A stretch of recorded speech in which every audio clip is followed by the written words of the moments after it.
Hello friends, welcome back to our channel. ഇന്ന് നമ്മൾ കാണാൻ പോകുന്നത് അധോമുഖം എന്ന തമിഴ് മൂവിയാണ്. തന്റെ വൈഫിന് സർപ്രൈസ് കൊടുക്കാൻ വേണ്ടിയിട്ട് നായകനാകട്ടെ അവളുടെ ഫോണിൽ ഒരു ആപ്പ് ഹിഡൻ ആയിട്ട് ഡൗൺലോഡ് ചെയ്തിടുന്നു. അവളുടെ ക്യൂട്ട് എക്സ്പ്രഷൻ എല്ലാം റെക്കോർഡ് ചെയ്ത് അതൊരു വീഡിയോ ആക്കാൻ പ്ലാൻ ഇട്ടിരുന്ന അവളുടെ ഹസ്ബൻഡിന് കാണേണ്ടി വരുന്നതാകട്ടെ അവനില്ലാത്ത സമയത്ത് അവൾ ചെയ്തു കൂട്ടുന്ന ഞെട്ടിക്കുന്ന കാര്യങ്ങളായിരുന്നു.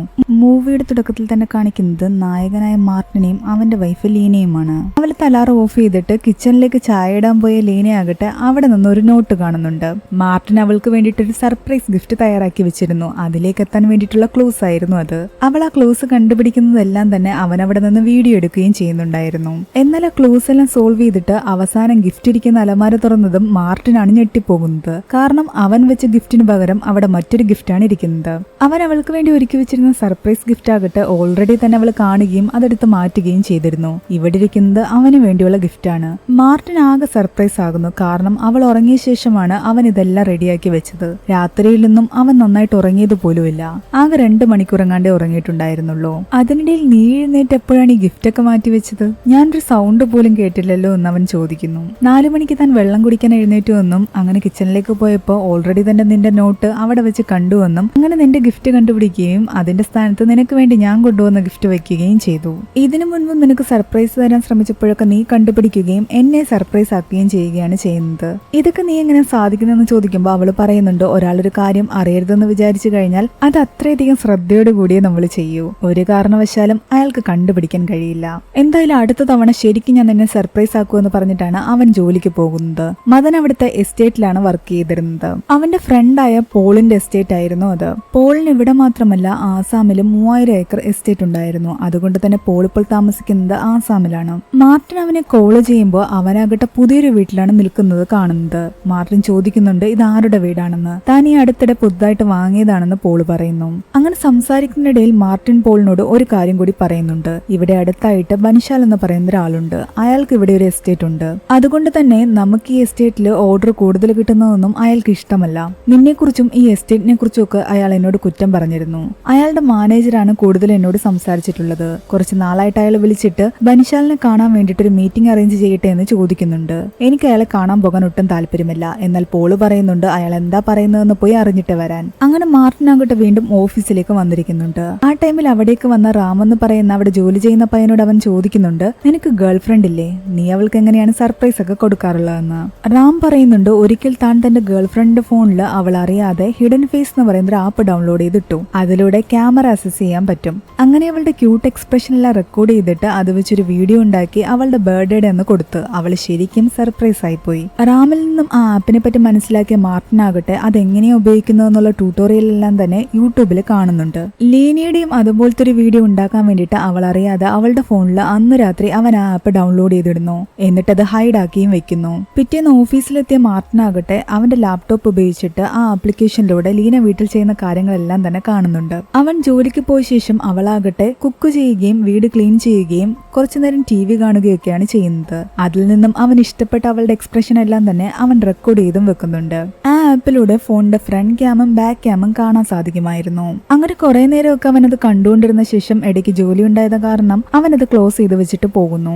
അതിനുശേഷം വീണ്ടും വന്ന് അവൻ ലാപ്ടോപ്പിന്റെ മുന്നിലിരുന്നിട്ട് അത് ഓണാക്കി വെച്ചിരിക്കുകയാണ്. ആ സമയത്ത് തന്നെയാണ് ആ ബൻശാൽ എന്ന് പറയുന്ന ആളുടെ മാനേജർ വിളിച്ചിട്ട് ബൻശാലിന്റെ കയ്യിൽ ഫോൺ കൊടുക്കുന്നത്. മാർട്ടിൻ ആദ്യം തന്നെ മാനേജറോട് പറഞ്ഞിരുന്നു ബൻശാലിനെ മീറ്റ് ചെയ്യാൻ തനിക്ക് താല്പര്യമില്ല എന്ന്. എന്നാൽ ബൻശാൽ ഫോൺ വാങ്ങിച്ചിട്ട് മാർട്ടിനോട് നിർബന്ധിക്കുന്നുണ്ട് ഒരു തവണ എന്നെ ഒന്ന് വന്ന് കാണാൻ. മാർട്ടിൻ അങ്ങനെ ഫോണിലൂടെ സൈഡിലേക്ക് തിരിഞ്ഞിരുന്ന് സംസാരിച്ചുകൊണ്ടിരിക്കുകയാണ്. ആ സമയത്താകട്ടെ വീട്ടില് ലീനയുടെ അടുത്ത് ആരോ ഉണ്ടായിരുന്നു. അവൾ ആർക്കോ ഫുഡ് വിളമ്പി കൊടുക്കുന്നതും ആരോട് സംസാരിക്കുന്നതൊക്കെ നമ്മളെ കാണിക്കുന്നുണ്ട്. എന്നാൽ മാർട്ടിൻ ഇതൊന്നും കാണുന്നില്ല. അവൻ തിരിഞ്ഞു നോക്കുമ്പോഴേക്കും ലീന ആ ഫോണിന്റെ അടുത്ത് നിന്നും പോയിരുന്നു. കുറെ നേരമായിട്ട് അവള് ഫോൺ അവിടെ തന്നെ വെച്ചിട്ട് പോയിരിക്കുകയാണെന്ന് അവൻ വിചാരിക്കുന്നു. അതുകൊണ്ട് തന്നെ ആ ആപ്പ് അവൻ ക്ലോസ് ചെയ്യുന്നു. അന്ന് വൈകുന്നേരം അവൻ ബൻശാലിനെ മീറ്റ് ചെയ്യുമ്പോൾ ബൻശാൽ പറയുന്നുണ്ട് ആകെ നഷ്ടത്തിൽ കിടന്ന എസ്റ്റേറ്റ് ആകട്ടെ നീ വന്ന ശേഷമാണ് ഇത്രയധികം വളർന്ന് വലുതായത്. എന്നാൽ നിനക്കതിന്റെ ഒരു പ്രയോജനവും കിട്ടുന്നില്ല. ആ പോള് നിന്നെ വെറുതെ യൂസ് ചെയ്യുകയാണ്. നീ എന്റെ എസ്റ്റേറ്റിലേക്ക് വന്ന വന്നു കഴിഞ്ഞാൽ എനിക്ക് നിന്നെപ്പോലൊരാളെയാണ് ആവശ്യം, നിനക്ക് നല്ലൊരു തുക ഞാൻ തരികയും ചെയ്യും. എന്നാൽ എത്ര രൂപ കൊടുക്കാന്ന് പറഞ്ഞാലും മാർട്ടിൻ ആ എസ്റ്റേറ്റ് വിട്ടിട്ട് വരില്ല എന്ന് അവൻ പറയുന്നുണ്ട്. അതിന്റെ പിന്നിൽ തക്കതായൊരു കാരണവും അവനുണ്ടായിരുന്നു. മാർട്ടിന്റെ അച്ഛൻ വിൻസെന്റും പോളിന്റെ അച്ഛൻ തോമസും കുട്ടിക്കാലം മുതലേ ഫ്രണ്ട്സ് ആയിരുന്നു. ഒരുമിച്ച് ജോലി തേടിയാണ് അവർ ആസാമിലേക്ക് പോയത്. അങ്ങനെ ജോലി ചെയ്തുകൊണ്ടിരിക്കുന്ന സമയത്താകട്ടെ എന്റെ ഫാമിലിക്ക് ഒരു ആക്സിഡന്റ് സംഭവിച്ചു. അതിലെന്റെ അമ്മ മരിച്ചു, അച്ഛൻ പാരലൈസ്ഡ് ആയി. പിന്നീട് എന്നെ നോക്കിയതും വളർത്തിയതും എല്ലാം തോമസ് അങ്കിളാണ്. അച്ഛനെ കുറെ നാൾ ചികിത്സിച്ചു. കുറച്ചുനാൾ കഴിഞ്ഞപ്പോൾ അച്ഛനും മരിച്ചുപോയി. പിന്നീട് എന്നെ നോക്കിയതും വളർത്തിയതും എല്ലാം തോമസ് അങ്കിളാണ്. പോളിന് കിട്ടുന്ന എല്ലാ സ്നേഹവും എനിക്കും കിട്ടിയിരുന്നു. ലീനയുമായിട്ടുള്ള എന്റെ മാരേജ് നടത്തുന്നത് അവര് തന്നെയാണ്. ലീന ഹിന്ദുവും ഞാൻ ക്രിസ്ത്യനുമായിരുന്നു. അങ്ങനെ ഒരുപാട് കടപ്പാട് എനിക്ക് ആ കുടുംബത്തോടുണ്ട്. അതുകൊണ്ട് ഒരിക്കലും അവരെ ചതിച്ചിട്ട് നിങ്ങളുടെ കൂടെ ജോലി ചെയ്യാൻ എനിക്ക് താല്പര്യമില്ല എന്ന് പറഞ്ഞിട്ട് അവൻ പോകുന്നു. രാത്രി വീട്ടിലെത്തിയ മാർട്ടിനാകട്ടെ ലീനയുടെ കുറച്ച് ക്യൂട്ട് എക്സ്പ്രഷൻ എല്ലാം വെച്ചിട്ട് ഒരു വലിയ വീഡിയോ ആക്കാൻ ശ്രമിച്ചുകൊണ്ടിരിക്കുകയാണ്.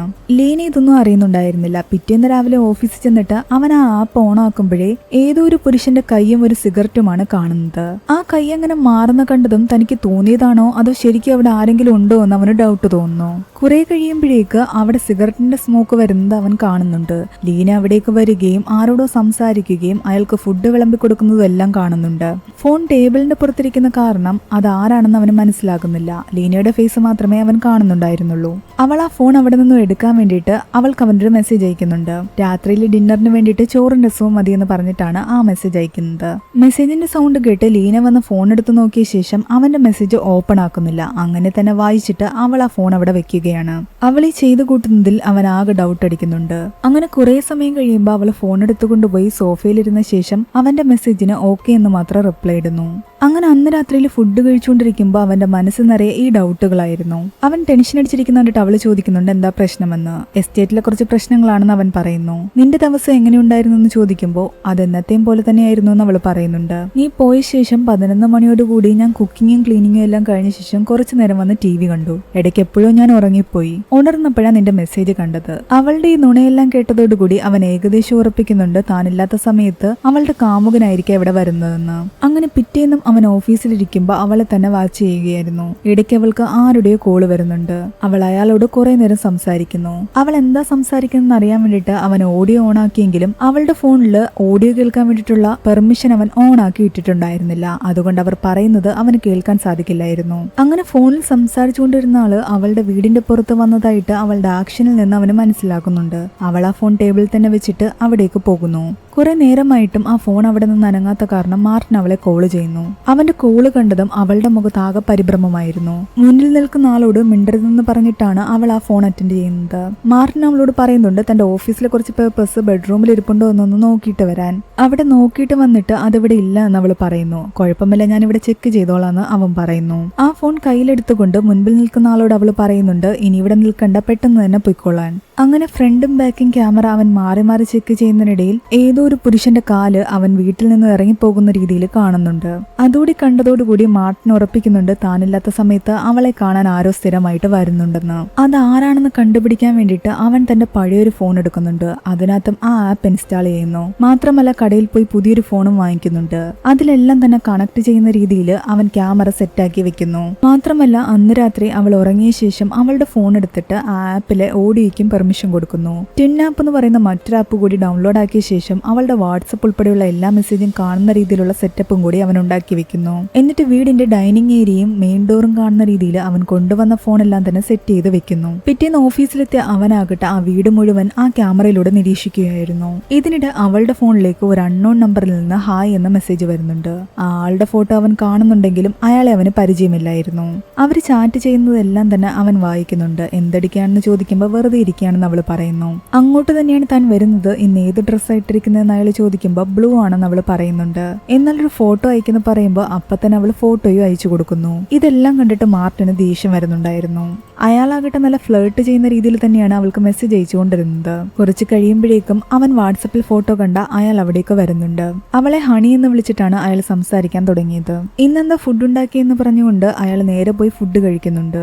എന്നിട്ട് നമ്മുടെ പ്ലാനിനെ പറ്റിയൊക്കെ സംസാരിക്കാന്ന് പറഞ്ഞിട്ട് അവളോട് അവരുടെ പ്ലാനിനെ പറ്റി സംസാരിക്കുകയാണ്. നമ്മൾ എക്സിക്യൂട്ട് ചെയ്ത പോലെ തന്നെ പ്ലാൻ സക്സസ് ആയി കഴിഞ്ഞാൽ എല്ലാം സെറ്റ് ആകും. അതുകൊണ്ട് വളരെയധികം പ്ലാൻ ചെയ്ത് പെർഫെക്റ്റ് ആയിട്ട് വേണം നമുക്കത് ചെയ്യാൻ. എന്ത് വന്നാലും ഞാൻ നിന്റെ കൂടെ തന്നെയുണ്ട്. അതുകൊണ്ട് നീ ഒന്നുകൊണ്ടും പേടിക്കണ്ട. പ്ലാൻ എപ്പോൾ ചെയ്യാനാണ് നിന്റെ തീരുമാനമെന്ന് അവളോട് ചോദിക്കുമ്പോൾ ഞാനത് നാളെ നിന്നോട് പറയാമെന്നാണ് അവൾ അയാൾക്ക് മറുപടി കൊടുക്കുന്നത്. നീ പോസിറ്റീവായിട്ടുള്ള മറുപടി തന്നെ തരുമെന്ന് പ്രതീക്ഷിക്കുമെന്ന് പറഞ്ഞിട്ട് അയാൾ അവിടെ നിന്നും പോകുന്നു. ഇവരെന്താണ് ഈ പ്ലാൻ ചെയ്യുന്നതെന്ന് മാർട്ടിൻ അവരുടെ സംസാരത്തിൽ നിന്നും മനസ്സിലാക്കാൻ സാധിച്ചില്ല.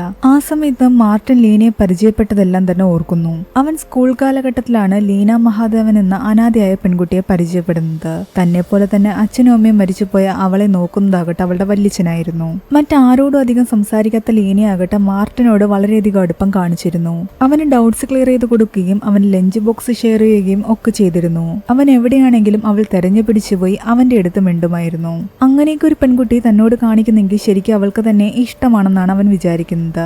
അതൊക്കെ കൊണ്ട് തന്നെ തന്റെ ഉള്ളിലെ ഇഷ്ടവും അവൻ അവളോട് തുറന്നു പറയുന്നു. എന്നാൽ അവനെ ഞെട്ടിച്ചുകൊണ്ട് അവൾ പറയുന്നുണ്ട്, ഞാൻ നിന്നെ അങ്ങനെ കണ്ടിട്ടില്ല എന്നും നീ എനിക്ക് നല്ല സുഹൃത്ത് മാത്രമാണെന്നും. അതിനുശേഷം അവളുടെ വല്യച്ഛന് ട്രാൻസ്ഫർ ആവുകയും അവൾ അവിടെ നിന്നും പോവുകയും ചെയ്തെന്നാണ് അവന് മനസ്സിലാക്കാൻ കഴിഞ്ഞത്. പിന്നീട് വർഷങ്ങളോളം അവർ തമ്മിൽ കണ്ടിട്ടുണ്ടായിരുന്നില്ല. മാർട്ടിൻ ഊട്ടിയിൽ എസ്റ്റേറ്റ് നോക്കി നടക്കുന്ന സമയത്താണ് ഊട്ടിയിൽ വെച്ച് യാദൃച്ഛികമായിട്ട് അവളെ വീണ്ടും കണ്ടുമുട്ടുന്നത്. ലീന അമ്പലത്തിൽ പോയി പ്രാർത്ഥിക്കുന്ന സമയത്തെല്ലാം തന്നെ മാർട്ടിൻ പുറത്തു നിൽക്കുമായിരുന്നു. അവരുടെ ഫ്രണ്ട്ഷിപ്പ് വീണ്ടും വളർന്നു വന്നു. അവന്റെ ഉള്ളിലാകട്ടെ ആ പഴയ സ്നേഹം അപ്പോഴും കിടപ്പുണ്ടായിരുന്നു. അതുകൊണ്ട് തന്നെ ഒരു തവണ കൂടി അവളോട് ആ കാര്യം പറയാൻ അവൻ തീരുമാനിക്കുന്നു. പോളിനോട് ചോദിക്കുമ്പോഴും നീ അത് അവളോട് തുറന്ന് പറയുന്നത് തന്നെയാണ് നല്ലതെന്നാണ് അവനും പറയുന്നത്. അതുകൊണ്ട് ഒരു ദിവസം മാർട്ടിൻ ലീനയോട് പറയുന്നുണ്ട്, എന്തായാലും നീ ആരെങ്കിലും വിവാഹം കഴിച്ചേ പറ്റൂ, അതുകൊണ്ടത് ഞാനായിക്കൂടെ എന്ന്. അവളും സമ്മതിക്കുന്നു. അവൾ തന്റെ വല്യച്ഛനെ കൊണ്ടുപോയി അവന് പരിചയപ്പെടുത്തിയും കൊടുക്കുന്നു. അങ്ങനെ എല്ലാവരുടെയും സമ്മതത്തോടു കൂടി ചെറിയൊരു ചടങ്ങായിട്ടാണ് അവരുടെ കല്യാണം നടത്തുന്നത്. പിറ്റേന്ന് ഓഫീസിൽ ഇരുന്ന മാർട്ടിനാകട്ടെ അവളുടെ ഫോണിൽ വരുന്ന മെസ്സേജ് ചെക്ക് ചെയ്യുകയായിരുന്നു. ഇന്നാണ് അവൾ അവളുടെ ഡിസിഷൻ പറയാമെന്ന് പറഞ്ഞിരിക്കുന്നത്. 3 മണിക്ക് അവർ ഏതോ ഒരു സ്ഥലത്ത് മീറ്റ് ചെയ്യാൻ തീരുമാനിച്ചിട്ടുണ്ടായിരുന്നു. അവൾ പോകാൻ റെഡിയാകുന്നതെല്ലാം തന്നെ അവൻ കാണുന്നുണ്ട്. ഓട്ടോയിൽ കയറിയ ലീനയാകട്ടെ കുറച്ചു ദൂരം പോയിട്ട് എവിടെയോ ഇറങ്ങുന്നു. എന്നിട്ട് കാടിനുള്ള ഒരു പൊട്ടിപ്പൊളഞ്ഞ വീട്ടിലേക്ക് പോകുന്നു. അവിടെ എത്തി അവരാകട്ടെ പരസ്പരം സംസാരിക്കുന്നത് മാർട്ടിനെ കൊല്ലുന്നതിനെ കുറിച്ചായിരുന്നു. നിന്റെ ഹസ്ബൻഡിനെ വേണമെങ്കിൽ എനിക്ക് കൊല്ലാം, പക്ഷെ അത് ആരും കണ്ടുപിടിക്കാതെ ചെയ്യുക എന്ന് പറയുന്നത് എനിക്ക് വളരെയധികം ദുഷ്കരമാണ്. അതുകൊണ്ട് നീ തന്നെ അത് ചെയ്യുന്നതാണ് നല്ലതെന്ന് പറഞ്ഞിട്ട് അവളുടെ കയ്യിൽ ഒരു തോക്കും കൊടുക്കുന്നുണ്ട്. മാർട്ടിനെ കൊല്ലാൻ ഞാൻ തയ്യാറാണെന്ന് പറഞ്ഞുകൊണ്ട് അവൾ ആ തോക്ക് വാങ്ങിക്കുന്നതും അവൻ കാണുന്നു.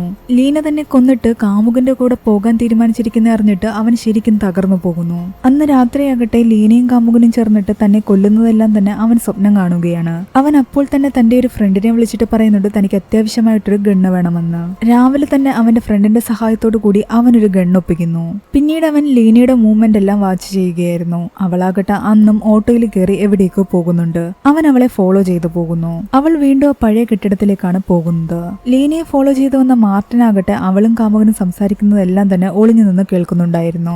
നീ എന്താ മാർട്ടിനെ കൊല്ലാഞ്ഞെന്ന് ചോദിക്കുമ്പോൾ എനിക്കതിന് കഴിയില്ല എന്നാണ് അവൾ പറയുന്നത്. എന്നാൽ അയാൾ പറയുന്നുണ്ട്, നമ്മൾ എത്ര നാളായിട്ട് പ്ലാൻ ചെയ്യുന്നതാ, നീ അവനെ കൊന്നിട്ട് എല്ലാവരോടും പറഞ്ഞാൽ മതി അവനെ ഒരു ദിവസം പെട്ടെന്ന് കാണാതായി എന്ന്. 6 മാസം കഴിയുമ്പോഴേക്ക് ഞാൻ എന്റെ വൈഫിനെയും കൊല്ലാം. അത് കഴിയുമ്പോൾ നമുക്ക് രണ്ടുപേർക്കും എവിടെയെങ്കിലും പോയി ഒരുമിച്ച് ജീവിക്കാം. മാത്രമല്ല നിന്റെ ഹസ്ബൻഡിനെ കൊണ്ട് ഒന്നിനും കൊള്ളില്ല. അങ്ങനെയൊക്കെ പറഞ്ഞുകൊണ്ട് മാർട്ടിന്റെ കുറ്റം പറയാൻ തുടങ്ങിയപ്പോഴേക്കും മാർട്ടിന് ദേഷ്യം വന്നിട്ട് അവനാകട്ടെ അയാളുടെ നേരെ ഷൂട്ട് ചെയ്യാൻ തുടങ്ങിയതും അതിനു മുൻപ് തന്നെ ലീന അയാളെ ഷൂട്ട് ചെയ്തിരുന്നു.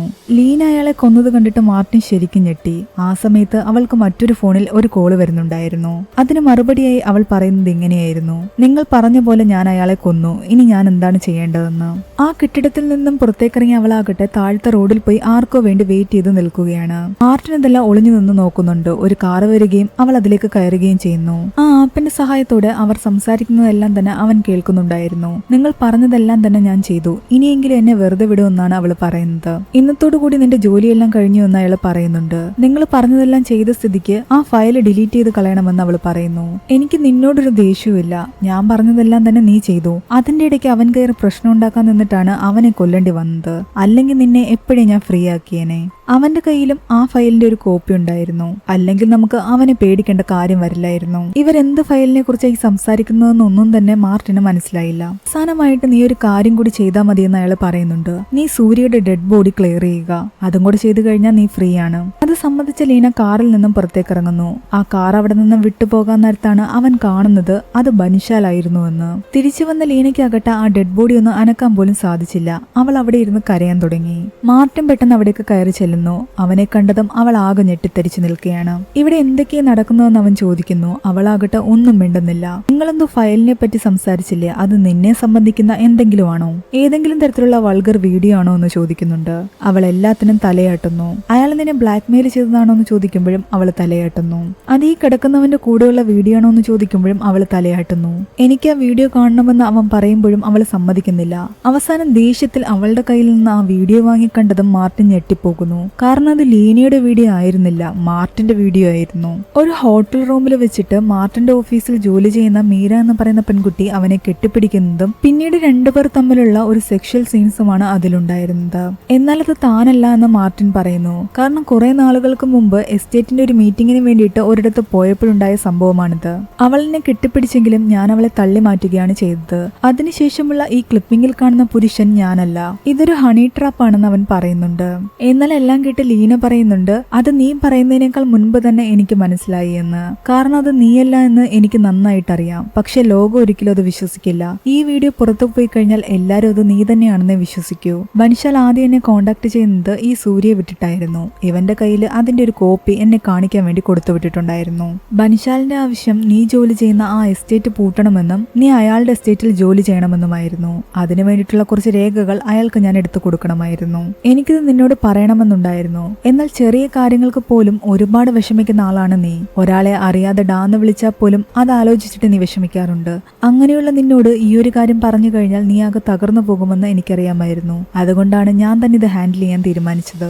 എന്നാൽ അതിനിടയിലാകട്ടെ മീഡിയേറ്ററായിട്ട് നിന്ന ഇവനാകട്ടെ ആ ബൻശാൽ അറിയാതെ എന്നെ ബ്ലാക്ക്മെയിൽ ചെയ്യാൻ തുടങ്ങി. ആ വീഡിയോയിൽ നിന്റെ കൂടെ ഉണ്ടായിരുന്ന പെണ്ണാകട്ടെ ഇയാളുടെ വൈഫായിരുന്നു എന്ന് എനിക്കറിയില്ലായിരുന്നു. ബൻശാലിന് വേണ്ടിയിട്ടുള്ള രേഖകൾ കൊണ്ടുപോകാൻ ഇടയ്ക്കിടയ്ക്ക് വന്ന ഇവനാകട്ടെ എന്നെ വിവാഹം കഴിക്കണമെന്ന് നിർബന്ധമായി. രേഖകൾ കൊടുത്തു കഴിഞ്ഞാൽ ബൻശാല് വീഡിയോ ഡിലീറ്റ് ആക്കും. എന്നാൽ അതിന്റെ ഒരു കോപ്പി ഇവന്റെ കയ്യിലുണ്ടായിരുന്നു. അവൻ അത് വെച്ചിട്ട് എന്നെ ബ്ലാക്ക്മെയിൽ ചെയ്യാൻ തുടങ്ങി. ഈ വിവരം അവസാനം ഞാൻ ബൻശാലിനോട് പറഞ്ഞപ്പോഴാണ് അയാൾ പറയുന്നത് ഇവനെ അങ്ങ് കൊന്നുകളയാൻ, ബാക്കിയെല്ലാം അയാൾ നോക്കിക്കൊള്ളാമെന്ന് പറഞ്ഞു. അതുകൊണ്ട് എനിക്ക് വേറെ വഴിയില്ലാത്ത കാരണമാണ് ഞാൻ ഇവനെ കൊല്ലേണ്ടി വന്നത്. എല്ലാം കേട്ടുകഴിഞ്ഞ മാർട്ടിനാകട്ടെ അവളെയും കൂട്ടി നേരെ വീട്ടിലേക്ക് വരുന്നു. എന്നിട്ട് അവളോട് പറയുന്നുണ്ട് അവിടെ നടന്ന എല്ലാ കാര്യങ്ങളും നീ മറന്നേക്കാൻ, ഇനിയുള്ള കാര്യങ്ങളെല്ലാം ഞാൻ നോക്കിക്കൊള്ളാമെന്ന്. അവളെ വീട്ടിലാക്കിയിട്ട് തിരിച്ചു വന്ന അവനാകട്ടെ ആ ഡെഡ് ബോഡി എടുത്തുകൊണ്ട് പോകാൻ നേരം അവനൊരു അൺനോൺ നമ്പറിൽ നിന്ന് കോള് വരുന്നുണ്ട്. അവനത് കട്ടാക്കുന്നു. ഡെഡ് ബോഡി എടുത്ത് കാറിന്റെ ഡിക്കിയിലേക്ക് കൊണ്ടിടാൻ നേരത്തും അവൻ ആ കോള് വരുന്നുണ്ട്. എടുത്ത് ഹലോ പറയുമ്പോൾ ആരും ഒന്നും തന്നെ മിണ്ടുന്നുണ്ടായിരുന്നില്ല. അവിടെ നിന്നും മറ്റൊരു സ്ഥലത്തെത്തിയിട്ട് അവിടെ ഒരു കുഴി എടുത്തിട്ട് ആ ഡെഡ് ബോഡി ആ കുഴിയിലേക്ക് ഇട്ടതും അവന് വീണ്ടും ഒരു കോള് വരുന്നു. ഇത്തവണയും ഫോൺ എടുത്ത് നോക്കിക്കഴിഞ്ഞപ്പോ ആരും മിണ്ടുന്നില്ല.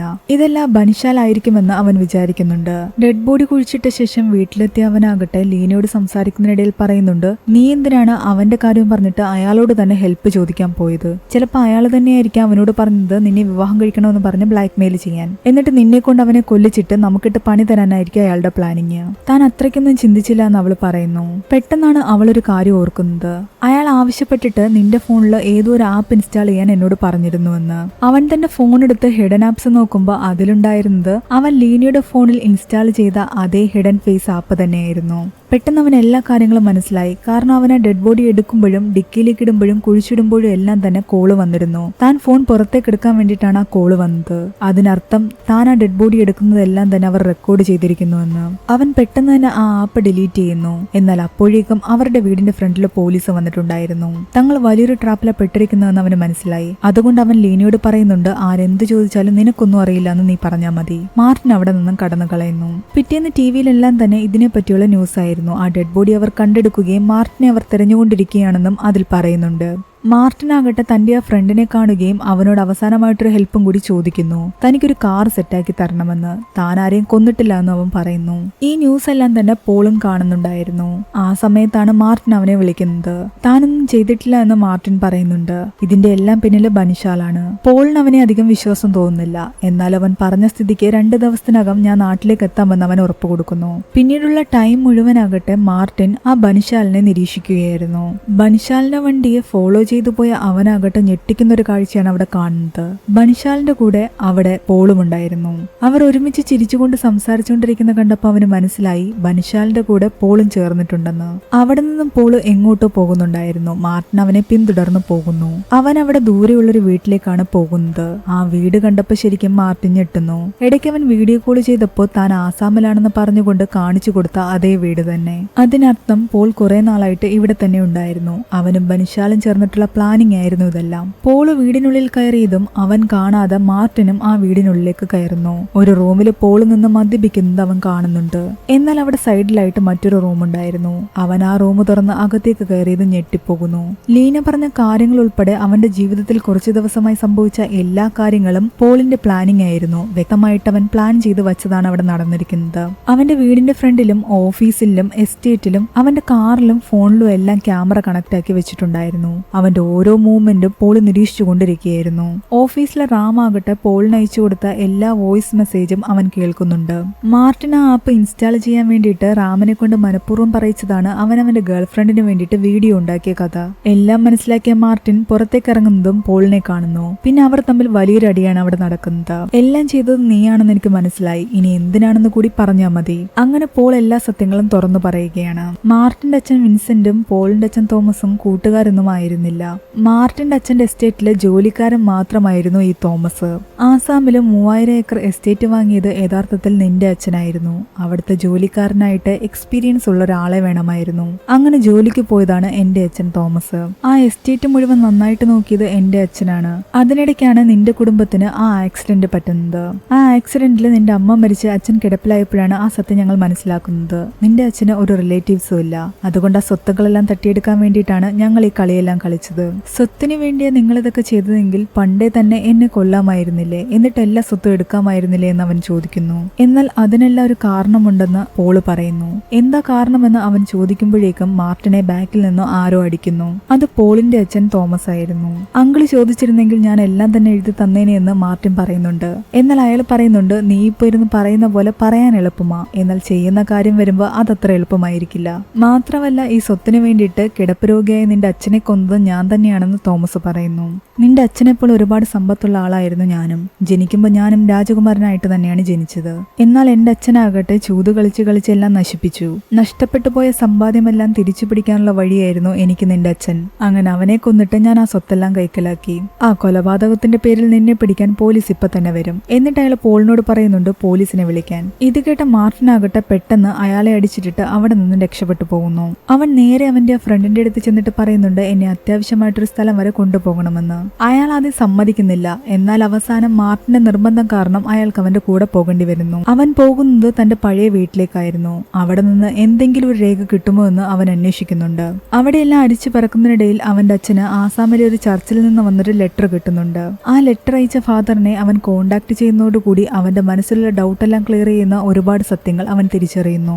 മാർട്ടിനെ ഇത്രയും നാൾ അവർ കൊല്ലാതെ വിട്ടതിനൊരു കാരണമുണ്ടായിരുന്നു. മാർട്ടിന്റെ അച്ഛൻ വിൻസെന്റ് ആകട്ടെ ഒരു വില്ല് എഴുതിയിട്ടുണ്ടായിരുന്നു. അതില് വിൻസെന്റ് മരിച്ചു കഴിഞ്ഞാൽ അയാളുടെ സ്വത്തിനെല്ലാം പൂർണ്ണ അവകാശം മാർട്ടിനാണെന്നാണ് അതിൽ എഴുതിയിരുന്നത്. ആ വില്ലിരിക്കുന്നതാകട്ടെ ചർച്ചിലുമായിരുന്നു. വിൻസെന്റിന് ആ പള്ളിയുമായിട്ടും അവിടുത്തെ അച്ഛന്മാരുമായിട്ടും വളരെയധികം സൗഹൃദമാണ് ഉണ്ടായിരുന്നത്. അതുകൊണ്ടാണ് ഈ കാര്യങ്ങളെല്ലാം അവിടെ ഏൽപ്പിച്ചത്. എന്നാൽ ആ എസ്റ്റേറ്റ് എല്ലാം തന്നെ മാർട്ടിന്റെ പേരിലാണെന്നുള്ള സത്യമെല്ലാം തന്നെ തോമസും പോളും ഇത്രയും കാലം മാർട്ടിനോട് പറഞ്ഞിട്ടുണ്ടായിരുന്നില്ല. അതെല്ലാം അവൻ അറിയാമെന്നാണ് ആ പള്ളിയിലച്ഛന്മാര് ഇത്രയും കാലം വിചാരിച്ചുകൊണ്ടിരുന്നത്. ഇനി മാർട്ടിന് എന്തെങ്കിലും സംഭവിക്കുകയാണെങ്കിൽ ആ സ്വത്തെല്ലാം പള്ളിക്ക് പോകുമായിരുന്നു. അതുകൊണ്ടാണ് അവർ മാർട്ടിനെ കൊല്ലാതിരുന്നത്. അതോടെ കേട്ടപ്പോ അവൻ എല്ലാ കാര്യങ്ങളും ക്ലിയർ ആയി. ആ സമയത്താണ് അവന്റെ കൂട്ടുകാരൻ അവനോടൊരു സത്യം തുറന്നു പറയുന്നത്. നീ ഇത്രയും സ്വത്തൊക്കെയുള്ള കോടീശ്വരനാണെന്ന് ഞാൻ അറിഞ്ഞിരുന്നില്ല. അറിഞ്ഞിരുന്നെങ്കിൽ ഒരിക്കലും നിന്നോട് ഈ ചതി ഞാൻ ചെയ്യില്ലായിരുന്നു. തലേന്ന് രാത്രി അവിടെ പോലീസ് വന്നിട്ടുണ്ടായിരുന്നു. അവിടെ ഒരു CCTVയും വെച്ചിട്ടാണ് അവർ പോയത്. നീ വന്നു കഴിഞ്ഞാൽ അപ്പോൾ തന്നെ അവരെ അറിയിക്കണമെന്നും അവർ പറഞ്ഞിട്ടുണ്ടായിരുന്നു. അതുകൊണ്ട് ഞാൻ ഇത്രയും നേരം നമ്മുടെ ലൈവ് ലൊക്കേഷൻ അവർക്ക് ഷെയർ ചെയ്തുകൊണ്ടിരുന്നതാണ്. പോലീസ് ഇപ്പൊ തന്നെ ഇവിടെ വരും, എന്നോട് ക്ഷമിക്കണമെന്നും അവൻ പറയുന്നു. ഇത് കേട്ടത് മാർട്ടിൻ അവിടെ നിന്ന് പെട്ടെന്ന് ഓടി രക്ഷപ്പെടുന്നു. എന്നാൽ കുറെ ദൂരം ഓടിക്കഴിയുമ്പോൾ പോലീസുകാർ അവനെ കൈയോടെ പിടിക്കുന്നുണ്ട്. പിന്നീട് കാണിക്കുന്നത് ആ കൊലക്കുറ്റത്തിന്റെ പേരിൽ മാർട്ടിൻ ജയിലിലാകുന്നതാണ്. ജയിലിൽ തന്നെ കാണാൻ വന്ന ലീനയോട് അവൻ പറയുന്നുണ്ട്, കുറച്ചു ദിവസം ഞാൻ മെന്റൽ ബ്ലോക്കിലായിരുന്നു ഉണ്ടായിരുന്നത്. അവരുടെ പ്ലാൻ ഇതായിരുന്നു, എന്നെ ടോർച്ചർ ചെയ്ത് മാനസികമായിട്ട് തളർത്തണം. മാനസിക രോഗിയായിട്ട് ഞാൻ എന്നും ഈ ജയിലിൽ തന്നെ കിടക്കണം. എന്നാൽ ഇതിനെല്ലാം പകരം വീട്ടുമെന്ന് അവൻ പറയുന്നുണ്ട്. നീ നല്ലൊരു വക്കീലിനെ കാണണം, എന്നെ ജാമ്യത്തിലിറക്കണം. അത് കഴിഞ്ഞിട്ട് പല പ്ലാനിങ്ങും ചെയ്യാനുണ്ട്. താൻ ജാമ്യത്തിനുള്ള കാര്യങ്ങൾ നോക്കാമെന്ന് ലീന പറയുന്നുണ്ട്. പെട്ടെന്നൊരു പോലീസ് പോലീസുകാരൻ വന്നിട്ട് അവളോട് പറയുന്നുണ്ട് ലീന തോമസിന്റെ വിസിറ്റിംഗ് അവേഴ്സ് കഴിഞ്ഞു, ഇവിടെ നിന്നും പോകണമെന്ന്. അത് കേട്ടതും ഞെട്ടുന്നത് മാർട്ടിനായിരുന്നു. ഇവിടെയാണ് ഈ മൂവിയിലെ ഏറ്റവും വലിയ ട്വിസ്റ്റ്. അവൻ അറിയാവുന്നത് ലീന മഹാദേവൻ എന്ന പേരാണ്. യഥാർത്ഥത്തിൽ അവളുടെ പേര് ലീന തോമസ് എന്നാണ്. അവൾ തോമസിന്റെ മകളും പോളിന്റെ സഹോദരിയുമായിരുന്നു. അവൻ പേര് കേട്ട സ്ഥിതിക്ക് ആ സത്യം കൂടി അവൾ വെളിപ്പെടുത്തുന്നു. നെറ്റിയിലിരുന്ന പൊട്ടെടുത്ത് മാറ്റിയ ശേഷം അവൾ പറയുന്നുണ്ട് താൻ ലീന തോമസ് ആണെന്ന്. അനാഥയാണെന്നൊക്കെ അവൾ അഭിനയിച്ചതായിരുന്നു. 25 വർഷമായിട്ടുള്ള അവരുടെ പ്ലാനിംഗ് ആയിരുന്നു അത്. അതിന്റെ പിന്നിൽ വലിയൊരു കാര്യമുണ്ട്. കാരണം മാർട്ടിന്റെ അച്ഛൻ വിൻസെന്റ് എഴുതിയ വില്ലില് അയാളുടെ മരണശേഷം ആ സ്വത്ത് അയാളുടെ മകൻ മാർട്ടിനും കുടുംബത്തിനുമാണെന്നാണ് എഴുതിയിരുന്നത്. അതുകൊണ്ട് മാർട്ടിൻ ഇല്ലെങ്കിലും ആ സ്വത്ത് കൈക്കലാക്കാൻ വേണ്ടിയിട്ടാണ് 25 വർഷമായിട്ട് ഇവർ പ്ലാൻ ചെയ്ത് ലീനയെ മാർട്ടിനെ കൊണ്ട് വിവാഹം കഴിപ്പിച്ചത്. ഇത്രയും കാലം ഞങ്ങൾ പ്ലാൻ ചെയ്ത പ്രകാരമാണ് നീ ജീവിച്ചത് തന്നെ, ഇനിയും അത് അങ്ങോട്ട് അങ്ങനെ തന്നെയായിരിക്കും എന്ന് പറഞ്ഞിട്ട് അവൾ അവിടെ നിന്നും പോകുന്നു. ആ സത്യം കൂടി മനസ്സിലാക്കിയതോടുകൂടി മാർട്ടിൻ ആകെ തകർന്നു. പിന്നീട് കാണിക്കുന്നത് കുറച്ച് വർഷങ്ങൾക്ക് ശേഷമുള്ള കഥയാണ്. മാർട്ടിനെ പുറത്തിറക്കാൻ വേണ്ടിയിട്ട് ഒരു പ്ലാനുമായിട്ട് അവന്റെ ഫ്രണ്ട് ജയിലിലേക്ക് വന്നിട്ടുണ്ടായിരുന്നു. ജയിലിൽ തന്നെയുള്ള ഒരു വലിയ നേതാവിനെ മാർട്ടിന് അവൻ പരിചയപ്പെടുത്തി കൊടുക്കുന്നു. നിന്നെ പുറത്തിറക്കി കഴിഞ്ഞാൽ എനിക്ക് എന്ത് തരുമെന്ന് അയാൾ ചോദിക്കുമ്പോൾ അവൻ പറയുന്നുണ്ട് 1000 ഏക്കർ തരാമെന്ന്. അങ്ങനെ പിന്നീട് തോമസിനും കുടുംബത്തിനും എങ്ങനെ പണി കൊടുക്കണമെന്നായിരുന്നു അവരുടെ പ്ലാനിങ്. തോമസും കുടുംബവും ഇപ്പോൾ മൈസൂരിലാണുള്ളതെന്ന് അവർ മനസ്സിലാക്കി. ലീനയാകട്ടെ ഫുൾ ടൈം ഒരു ബൈക്കിൽ ട്രാവലിംഗ് ആയിരുന്നു. ആ ജയില് മുഴുവൻ ആ നേതാവിന്റെ കൺട്രോളിലായിരുന്നു. അയാൾ അവിടെ ഇരുന്നു കൊണ്ട് തന്നെ പല കാര്യങ്ങളും നടത്തുന്നുണ്ടായിരുന്നു. ലീന ഇപ്പോൾ ഒരു സ്ഥലത്ത് കൂടി ട്രാവൽ ചെയ്തുകൊണ്ടിരിക്കുന്നതെല്ലാം തന്നെ ക്യാമറയിലൂടെ അവർ കാണുന്നു. അവൾ ബൈക്കൊരെടുത്ത് വെച്ചിട്ട് എന്തോ സാധനം വാങ്ങിയിട്ട് പുറത്തേക്ക് ഇറങ്ങി വരുമ്പോൾ അവളുടെ ബൈക്കിന്റെ മുകളിൽ ഒരു ഗിഫ്റ്റ് ഉണ്ടായിരുന്നു. ലാസ്റ്റ് അവള് മാർട്ടിനെ കാണാൻ വന്ന ദിവസം അവിടെ ഊരി വെച്ചിട്ട് പോയ അവളുടെ വിവാഹമോതിരമായിരുന്നു അത്. കൂട്ടത്തിലൊരു ഫോണും ഉണ്ടായിരുന്നു. മാർട്ടിൻ അപ്പോൾ തന്നെ അവളെ കോള് ചെയ്യുന്നു. ഹാപ്പി ആനിവേഴ്സറി എന്ന് അവൻ പറയുന്നുണ്ട്. ലീന ശരിക്കും ഞെട്ടിപ്പോകുന്നു. തന്നോട് ചെയ്തതിനെല്ലാം പകരം വീട്ടാൻ അവൻ വരുന്നു എന്ന് പറഞ്ഞുകൊണ്ട് ആ കാള് കട്ടാക്കുന്നു. പേടിച്ചു നിൽക്കുന്ന ലീനയെ കാണിച്ചുകൊണ്ട് ഈ ഒരു മൂവി ഇവിടെ അവസാനിക്കുകയാണ്. ഈ മൂവിയുടെ സ്റ്റോറി ഇഷ്ടപ്പെട്ടെങ്കിൽ ലൈക്ക് ചെയ്യാനും കമന്റ് ചെയ്യാനും മറക്കണ്ട. എക്സ്പ്ലനേഷൻ എങ്ങനെ ഉണ്ടായിരുന്നെന്നും താഴെ കമന്റ് ചെയ്യുക. പുതിയൊരു വീഡിയോ ആയിട്ട് നമുക്ക് പിന്നീട് കാണാം.